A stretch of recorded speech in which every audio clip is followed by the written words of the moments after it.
Hey guys, it's Ashley from Ash Heart Books, and today I'm here to talk about one of my favorite tropes, and that is forced proximity. It can kind of mean a variety of things, but at the end all be all, it means that our two main characters are stuck in the same area, right? So sometimes that means they're stuck really close together, like in the same house or the same room, but sometimes I think it also can mean like they're stuck together. They have to keep coming back together for kind of a variety of reasons. So I picked 7 books to recommend that are some of my favorite reads from the past year or two that have this trope, and I'm really excited to talk about them. My first recommendation is Sink or Swim by Annabeth Albert. This is following Felix and Calder, and at the beginning of the book, Calder wins this card game, and in this card game he wins a cabin in the mountains. And he shows up, he's on a break, he's in the military, and lo and behold, there's already someone at this cabin, which is Felix. Felix is a doctor and he's raising his 2 nieces, I believe it was.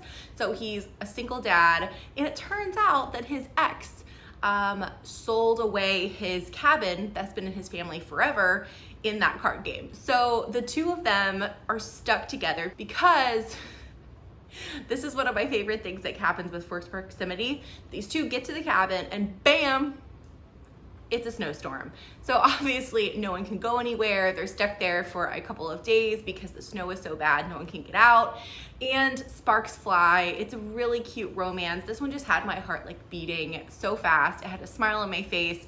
This couple was very cute, but also very realistic. I think the author did a really good job of showing kind of the realism of sometimes how it's not super easy to make a relationship work when 2 people have 2 different lives. But at the end of the day, very cute, and I love the forced proximity that kind of made these two have to admit that maybe it was more than just a friendship. My next recommendation is Just a Heartbeat Away by Cara Bastone. This is one of my favorite contemporary romances.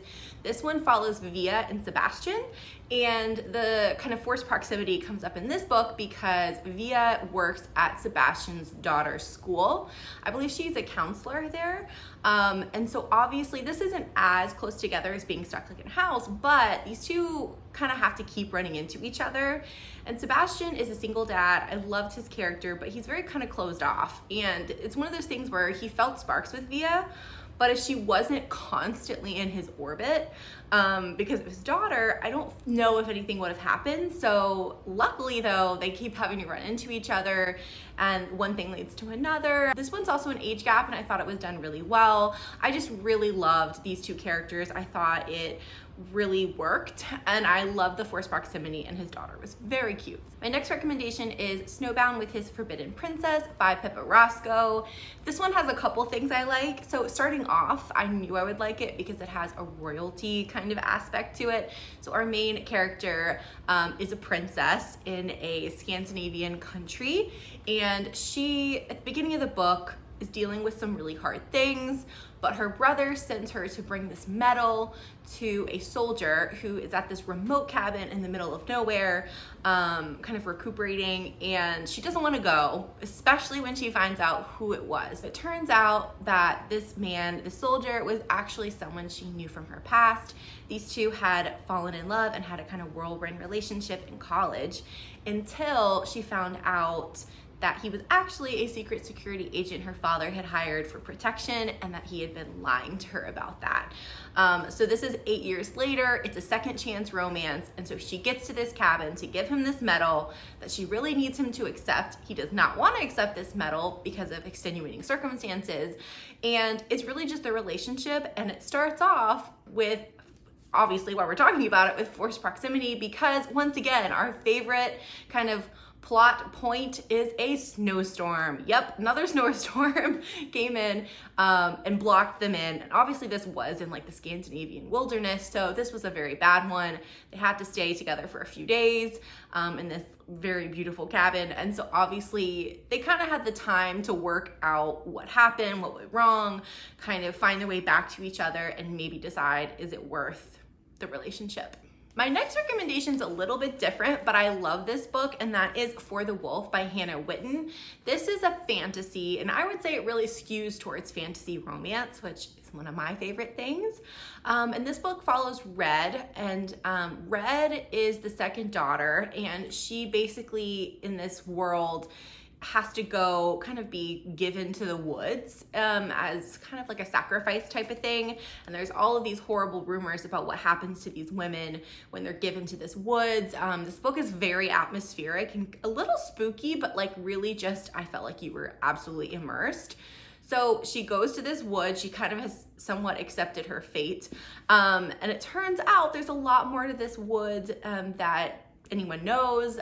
There she meets Eamon, and he is our kind of male protagonist character. He has a lot of mystery kind of shrouded around him. Being a little vague on this one because I really think it's good to go in not knowing much, but the two, Eamon and Red, are forced to kind of stay together in this house in the middle of the woods. It was just very cool. I really love this relationship.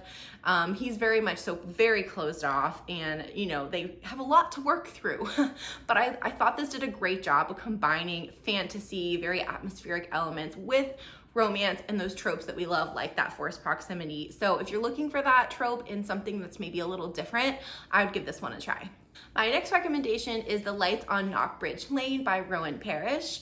This book was just so cute. It's a Christmas book, but I really think you could read it any time of year, or who knows, Christmas will be here again before we know it. So I wanted to include it on my list because I really did think this was a cute version of Forced Proximity. So this one follows Wes and Adam.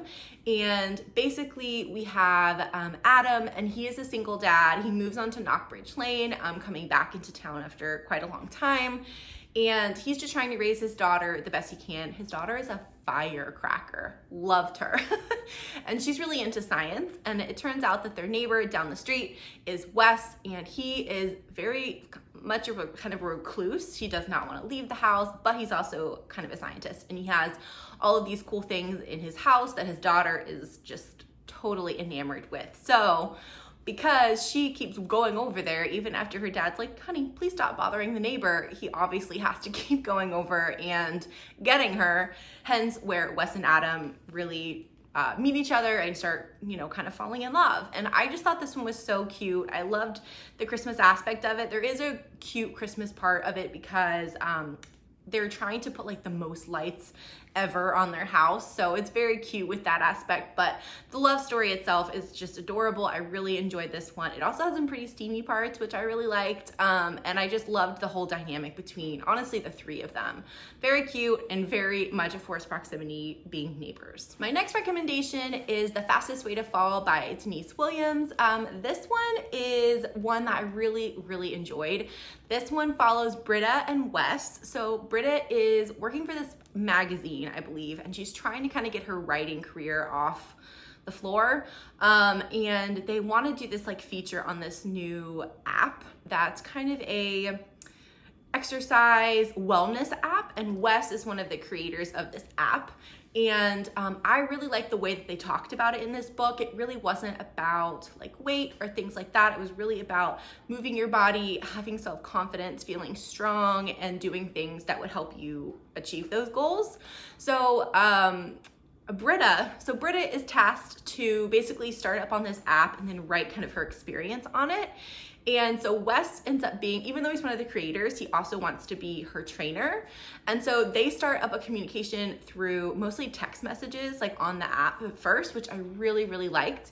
So that was that was kind of forced proximity, just because they kept messaging each other, but then obviously one thing turns into another and they meet each other in person. And since he's her trainer, they obviously have to see each other quite a bit. And they use a lot of their time trying to convince themselves that the only reason that they keep wanting to see each other is just because he's her trainer and he has to be there. Then they really develop into a friendship that's so supportive.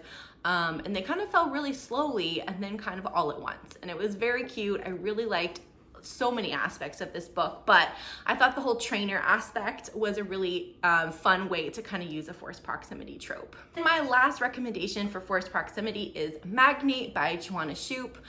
This is one of my favorite historical romances, so I feel like I recommend it whenever I can.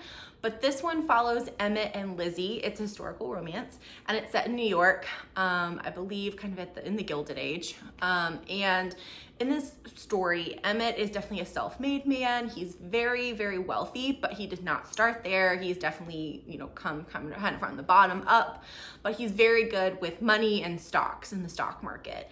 And Lizzie is kind of, a Fifth Avenue princess. That's what people think, at least. She comes from a very well-to-do family, but she really doesn't want anything to do with that. She is very good at math as well, and she really is interested and thinks she could do well at the stock market, but at that time, women were not allowed anywhere kind of near that. So she hatches this plan to basically make this deal with Emmett that if she can make the certain amount of money for him with his help with the stocks, that he will kind of help her get her foot in the door and, be able to do the stock market herself and kind of have her own business, helping other people do that. So that's where the story starts. It's so cute because there's so many aspects of it, but the forced proximity, in my opinion, comes up first. Obviously, there's the deal that's a forced proximity, that they have to keep in contact with each other because he has to see how she's doing and all that. But the best part, in my opinion, is I think it's like halfway through the book, they get stuck in a snowstorm. It's like a big blizzard in New York, which did actually happen around this time in history, which I think is really cool kind of tidbit to know from Do You Want to Shoot. The two of them get stuck in, I think it's his office, for like a day and a half because it was just horrible snow and they couldn't get out. This was also kind of one of the biggest scenes in the book, and if you've read it, you probably know, but if not, you will after you read it. It's done so well. I love that forced proximity. These two kind of had been trying to evade each other for a while, and basically they are forced to kind of come to terms with everything because of the snowstorm. One of my favorites. I hope you check it out because it's just so good. Okay guys, so those are my 7 recommendations for the forced proximity trope. I would love to know if you have any favorites because like I said, it's a favorite trope of mine. So if you have any favorites, definitely list them down below. Thank you guys so much for watching. If you want to see more videos all about the romance in our books, make sure to subscribe down below. Bye.